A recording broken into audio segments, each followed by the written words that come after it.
নমস্কার বন্ধুরা, রিয়া কুকিং ব্লগে আপনাদের সবাইকে স্বাগত। তো বন্ধুরা দেখো, বাবা বাজার থেকে একটা রুই মাছ পাঠিয়ে দিয়েছে। মাছটাকে এখন কেটে নেব।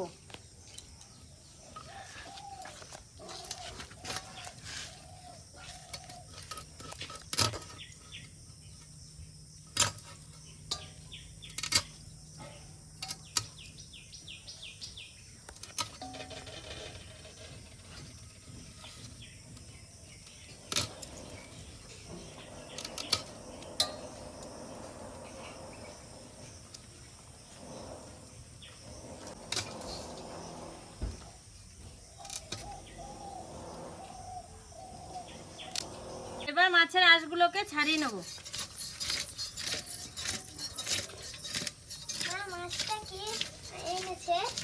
মাছটা তোমার বড়দাদা বাজারে গেছে না, বাজার থেকে পাঠিয়ে দিয়েছে। সেই টোটোওয়ালা কাকু আছে না, ওই টোটোওয়ালা কাকুর কাছে। কি মাছ বলো তো এটা? হ্যাঁ জানো এটা কি মাছ? এটা রুই মাছ।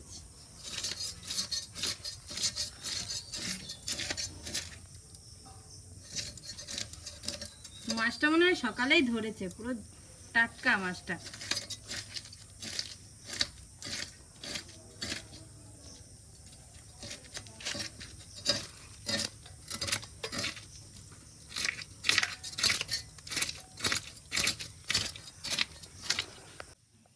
মাছের আঁশগুলো ছাড়ানো হয়ে গেছে। এবার মাছটাকে ভালো করে পিস করে নেব। স্লিপ কাটছে মাছটা।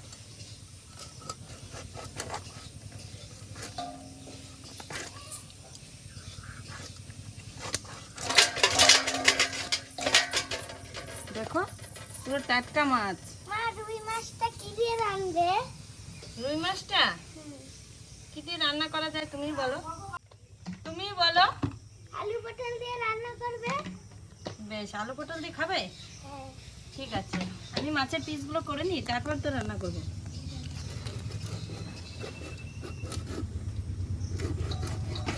এটা কার নন্দিনী? দেখো রিং পিস হয়েছে।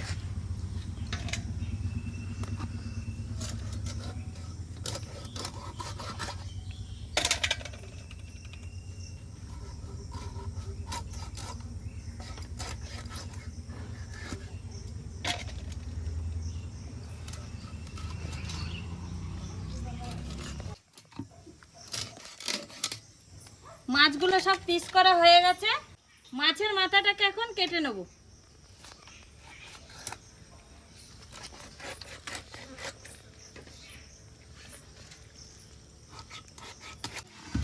মাছের মাথাটা এত শক্ত, কাটা যাচ্ছে না। আমার মনে হয় কদিন পরে মাছের একটা দোকান খুলতে হবে। প্রচন্ড স্লিপ।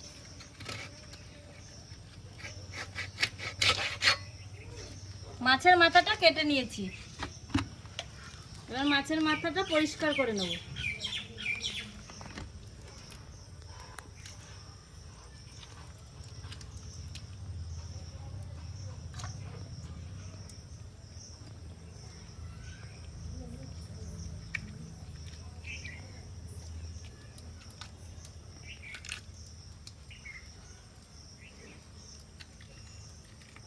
মাছের মাথাটা পরিষ্কার করে নিয়েছি। মাছগুলো সব কাটা হয়ে গেছে।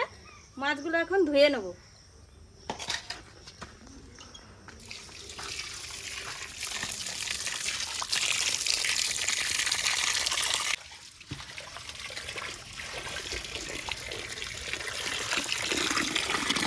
আজকে রুই মাছটা খুব সুন্দর, দেশি রুই মাছ তো। দেশি রুই মাছ খেতে খুব ভালো লাগে।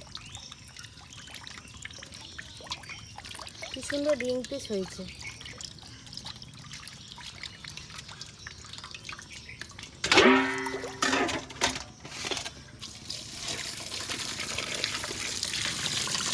মাছগুলোকে জল দিয়ে ভালো করে ধুয়ে নিয়েছি। এরপর লবণ দিয়ে ধুয়ে নেব। লবণ দিয়ে মাছ ধুলে যে মাছের গায়ে একটা লালা থাকে, সেই লালাগুলো কেটে যায়।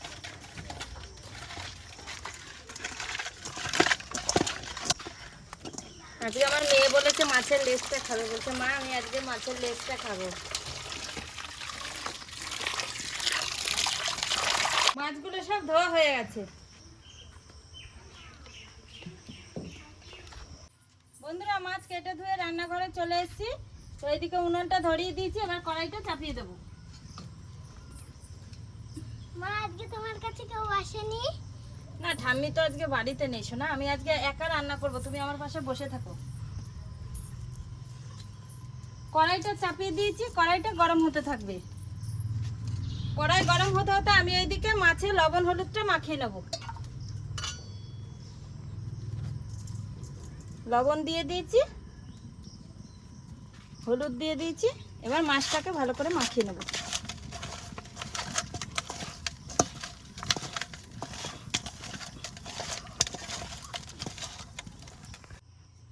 মাছে লবণ হলুদটা মাখানো হয়ে গেছে, আমি এখন মাছ ভাজার জন্য কড়াইতে তেল দিয়ে দেবো। তেল দিয়ে দিয়েছি, এখন তেলটা একটু গরম হতে থাকবে। তেলটা গরম হয়ে গেছে, এবার মাছগুলো ভেজে নেব।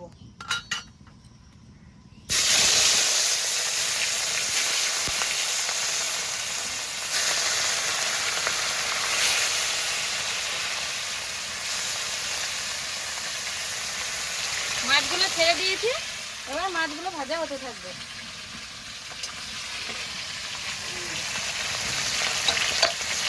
তো বন্ধুরা, তোমরা তো সবাই জানো এই মাসে প্রচণ্ড বৃষ্টি হচ্ছে। তো ওয়েদারটা চেঞ্জ হওয়া না পর্যন্ত আমি ওই রান্নাঘরে রান্না করতে পারছি না, আমি এইখানেই রান্না করব এখন। তো যখন রোদ উঠবে তখন ওইদিকে রান্নাঘরে রান্না করব। আজকে তো ধরো কেউ নেই, আমার খুব কষ্ট হবে রান্না করতে। যাক, কষ্ট হলে কিছু করার নেই, দু একদিন তো অসুবিধা সবারই হয়। মা আজকে ধরো একটু কাজে গেছে, বাবা তো বাজারে চলে গেছে, বাড়িতে কেউ নেই। তাহলে আমি আর মেয়ে একবার আমার কাছে আসছে, আর মেয়ে আবার দৌড়ে ঘরে যাচ্ছে, আবার ঘরে চলে গেছে, কি করতে ভগবান জানে। তো আমি রান্নাটা চটপট করে দিই।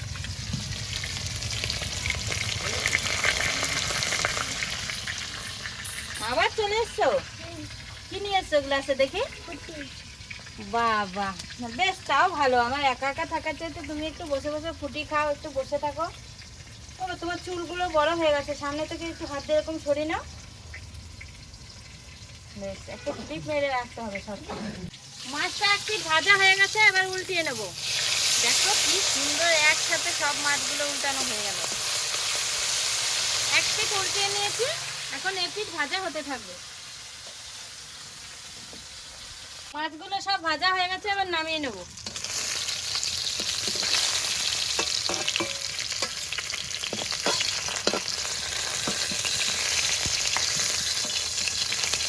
মাছগুলো একসঙ্গে উঠবে। এই দেখো, মাছগুলো ভেজে নামিয়ে নিয়েছি, এবার বাকি মাছগুলো এভাবে ভেজে নেব।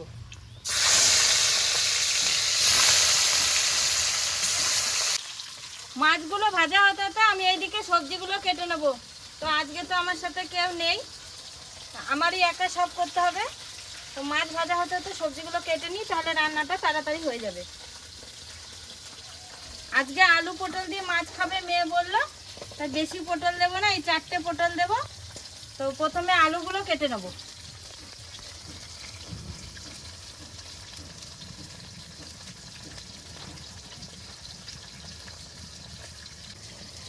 বড় বড় মাছ তো 4 পিস করে নেবো আলুটা।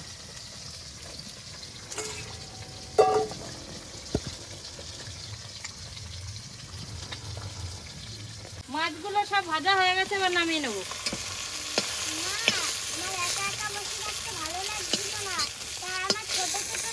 মাছগুলো ভেজে নামিয়ে নিয়েছি। মা, আমার একা একা বসে থাকতে ভালো লাগছিল না, তাই আমার ছোট ছোট রান্না বাটিগুলো নিয়ে এসেছি। আমাকে অল্প আলু কেটে দাও। বেশ, দেবো।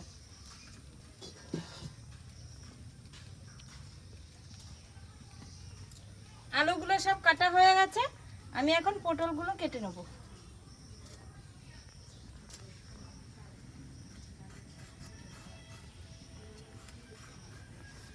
পটলটা ছুলে নিয়েছি, এবার পিস করে নেব।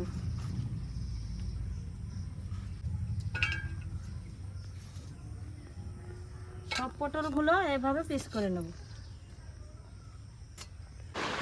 পটলগুলো কাটা হয়ে গেছে, এখন আমি আদাটা ছুলে নেব। চারিদিকে দেখো বৃষ্টি পড়ছে, অন্ধকার হয়ে আছে। তো আকাশের ভাবটা খুব খারাপ, সারাদিনই মনে হচ্ছে বৃষ্টি হবে। বৃষ্টি শুরু হলে আর এখন বৃষ্টি থামতে চায় না।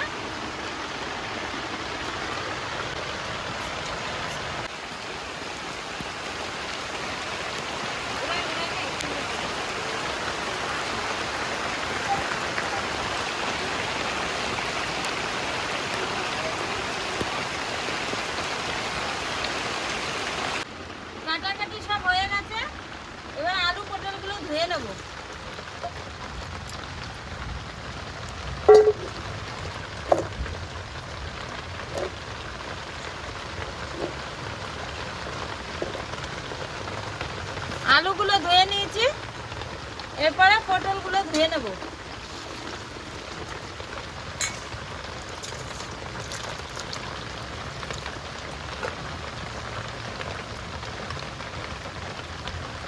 আলু পটলগুলো ধুয়ে নিয়েছি।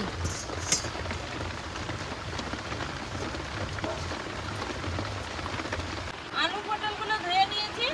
এবার পটল ভাজার জন্য কড়াইতে তেল দিয়ে দেবো। তেল দিয়ে দিয়েছি, তেলটা গরম হতে থাকবে। আমি এইদিকে পাটা পোতো নিয়ে বসে গেছি। তো সবার ফার্স্টে আমি লঙ্কাটা বেটে নেব।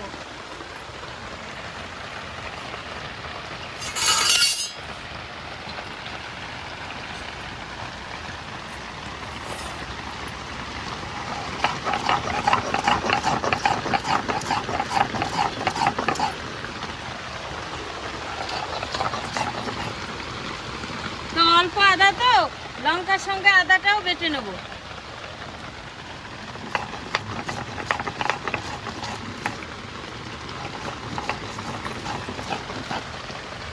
দেখো বন্ধুরা, আমি আজকে একা একা রান্না করছি। তো এই যে বাটাবাটি করতে করতে ওইদিকে কড়াইতে তেলটা গরম হয়ে গেছে। তো পটলটা ভেজে নেব। পটলে প্রথমে লবণ হলুদ মাখিয়ে নেব। লবণ দিয়ে দিয়েছি, একটু হলুদ দিয়ে দিয়েছি। এবার পটলটা মাখিয়ে তেলের মধ্যে ছেড়ে দেব।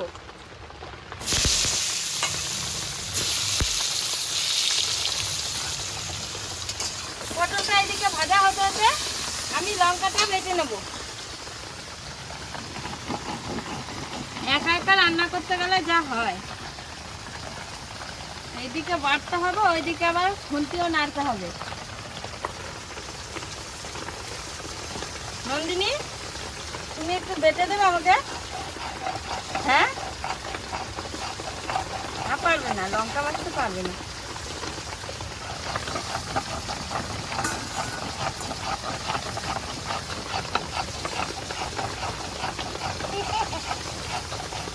আসছো কেন?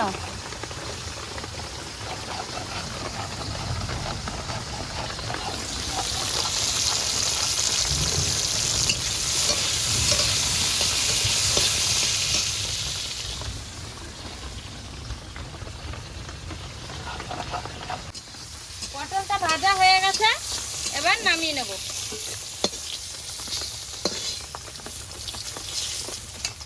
পটলটা ভেজে নামিয়ে নিয়েছি। এরপরে পটল ভাজা তেলের মধ্যে আর একটু তেল দিয়ে দেবো। তেল দিয়ে দিয়েছি, তেলটা গরম হয়ে গেছে। এরপরে আলুগুলো দিয়ে দেবো। আলুগুলো দিয়ে দিয়েছি। এরপরে একটু লবণ দিয়ে দেবো। এরপর নেড়ে চেড়ে আলুটাকে সুন্দর করে লাল লাল করে ভেজে নেব।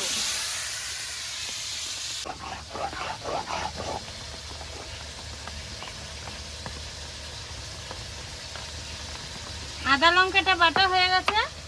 এবার আদা লঙ্কা বাটাটা নামিয়ে নেব। আদা লঙ্কা বাটাটা নামিয়ে নিয়েছি।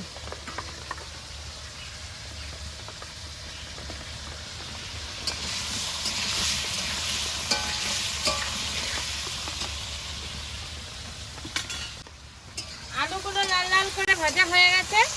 এরপরে বেটে রাখা মশলাটা দিয়ে দেবো।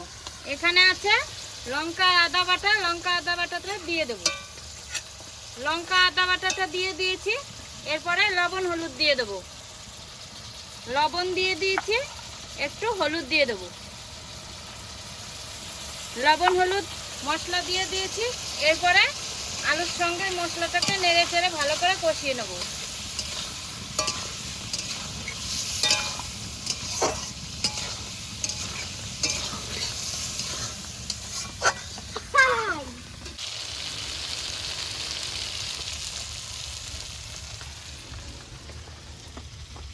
আলুর সঙ্গে মশলাটা কষানো হয়ে গেছে।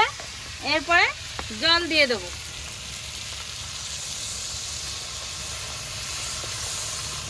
জল দিয়ে দিয়েছি।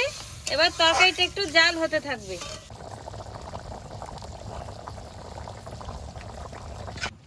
তরকারিটা জাল হয়ে গেছে। এরপর ভেজে রাখা মাছগুলো দিয়ে দেবো।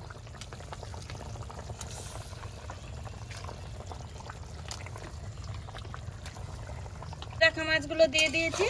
এবার একটু নেড়ে চেড়ে নেব। নেড়ে চেড়ে নিয়েছি। এরপরে তরকারিটা নামিয়ে নেব।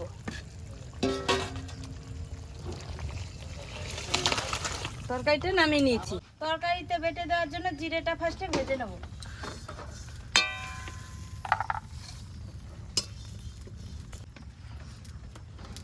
জিরেটা ভাজা হয়ে গেছে, এবার নামিয়ে নেব। জিরেটা ভেজে নামিয়ে নিয়েছি। তরকারি সম্বাদ দেওয়ার জন্য কড়াইতে তেল দিয়ে দেবো। তেল দিয়ে দিয়েছি, তেলটা একটু গরম হতে থাকবে। তেল গরম হয়ে গেছে, এবার ফোড়নে দিয়ে দেবো একটা তেজপাতা, দুটো শুকনো লঙ্কা, কটা গোটা জিরে। ফোড়ন দেওয়া হয়ে গেছে, এবার তরকারিটা সম্বাদ দিয়ে দেবো। তরকারিটা সম্বাদ দিয়ে দিয়েছি, একটু নেড়ে ছেড়ে নেব। এরপরে ভেজে রাখা পটলগুলো দিয়ে দেবো। ভালো করে ভেজে নিয়েছিলাম, তাই পটলটা লাস্টে দিলাম। পটলগুলো দিয়ে দিয়েছি, একটু নেড়ে চেড়ে মিশিয়ে নেব। নেড়ে চেড়ে নিয়েছি, আর একটু জাল হলেই তরকারিটা হয়ে যাবে। তরকারিতে দেওয়ার জন্য ভাজা জিরেগুলো বেটে নেব।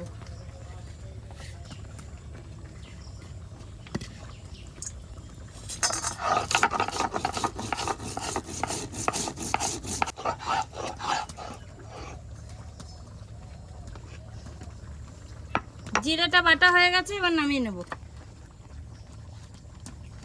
জিরে বাটাটা নামিয়ে নিয়েছি। তরকারিটা হয়ে গেছে, এবার জিরে বাটাটা দিয়ে দেব।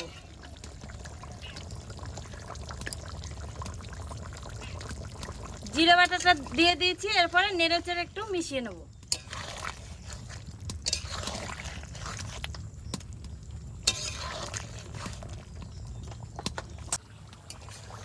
জিরে বাটাটা দিয়ে একটু জাল দিয়ে নিয়েছি, এরপরে তরকারিটাকে নামিয়ে নেব। তরকারিটা নামিয়ে নিয়েছি। রান্না বান্না কমপ্লিট হয়ে গেছে। মেয়ে আর আমি ভাত বেড়ে নিয়ে খেতে বসে পড়েছি। এবার ভাতগুলো খেয়ে নেব।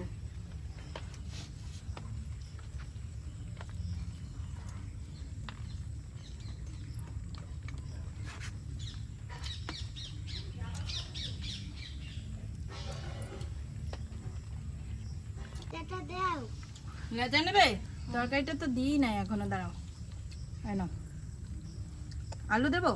না, একটা নাও, একটা পটল নাও। পটল দিয়ে মাছ খাবে বললে, নাও পটল।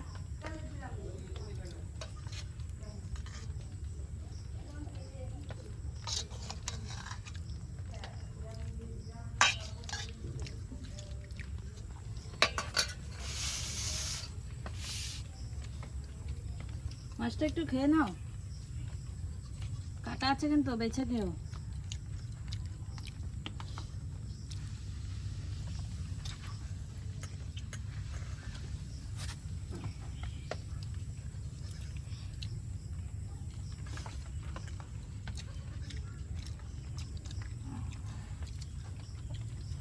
পটল আলু দিয়ে রুই মাছের ঝোলটা কিন্তু ভালোই লাগছে নন্দিনী।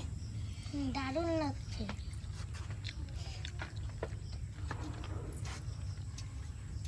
দেশি রুই মাছ না, পটল আলু দিয়ে ঝোল করলে ভালোই লাগে খেতে।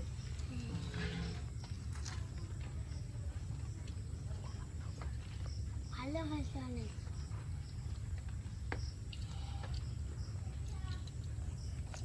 মাছটা নরম না? হ্যাঁ, দেশি রুই মাছের স্বাদই আলাদা। তো বন্ধুরা, আপনারাও বাড়িতে দু একদিন রুই মাছ দিয়ে পটল আলু দিয়ে ঝোল রান্না করে খেয়ে দেখুন, দারুণ লাগবে খেতে। আমার কাছে তো ভালো লাগছে, আশা করি তোমাদের কাছেও ভালো লাগবে।